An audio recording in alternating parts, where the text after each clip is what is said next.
வணக்கம். இன்னைக்கு மசாலா குழம்புக்கு ஒரு 3 வெங்காயம், ஒரு 2 தக்காளி, காய்கறி எதுவாக இருந்தாலும் இதில் பரவாயில்ல, கத்திரிக்காய், முருங்கைக்காய். இந்த குழம்புக்கு முட்டையை நல்லா அவிச்சு அதையும் சேர்த்தாலும் சூப்பராக இருக்கும். இதை என்ன சொல்ல, ஒரு அர்ஜென்ட்டுக்கு டக்கு டக்கு டக்குன்னு வேலை முடியணும், இதை போட்டுட்டு பக்கத்தில் நம்ம பாத்திரம் கழுவணும், இந்த மாதிரிலாம் இருந்துச்சுன்னா அடுப்பில் போட்டுட்டு ஒன்று ஒன்றா போட்டு தாளிக்கணும்னு வேண்டாம். அதனால் இந்த மாதிரி எல்லாம் ஒன்றுக்கா போட்டு தாளிச்சிட்டோம்னா வேலையும் மிச்சமாயிரும். கொஞ்சம் நீட்னஸ்லாம் பண்ணுறதுக்கோ இல்லை வேறு எந்த வேலையாக இருந்தாலும் சரி டக்கு டக்குன்னு முடியும். ஸோ இது நல்லா நான் கத்திரிக்காய், முருங்கைக்காய் தான் எடுத்திருக்கேன், மாங்காய் போட்டிருக்கேன்.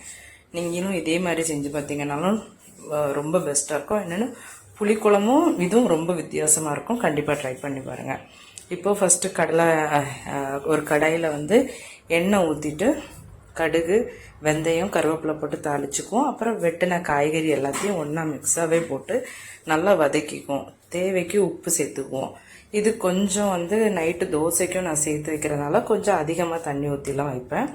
ஸோ நீங்கள் உங்களுக்கு தேவைக்கு ஏற்ற மாதிரி ஊற்றிக்கோங்க. இப்போ மசாலாவுக்கு ஒரு டேபிள் ஸ்பூன் அளவுக்கு ஜீரகம், 6-7 பல் பூண்டு, 3 டேபிள் ஸ்பூன் மல்லித்தூள், 1.5 டேபிள் ஸ்பூன் மிளகாய்த்தூள் சேர்த்துருக்குறேன்.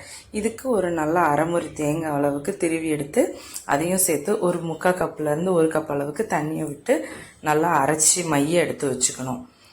இது பார்த்தீங்கன்னா இதுதான் மெயினான மசாலாவே. நல்லா மையாக அரைச்சாதான் இந்த குழம்புக்கு இன்னும் ருசியாகவும் இருக்கும்.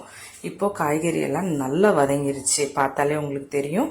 இப்போ அரைச்சி வச்சுருக்க மசாலாவையும் சேர்த்துட்டு எவ்வளவுக்கு தண்ணி ஊற்றணுமோ அந்த அளவுக்கு ஊற்றிக்கோங்க. நான் 1.5 லிட்டர் அளவுக்கு தண்ணி ஊற்றிட்டு ஒரு பெரிய லெமன் சைஸ் அளவுக்கு புளியை கரைச்சி அந்த தண்ணியும் சேர்த்துக்கிட்டேன். ஆனால் இங்கே உள்ள புளி ரொம்ப ஒன்றும் புளிப்பு இருக்காது, அதனால நான் மாங்காவும் சேர்த்துருக்குறேன்.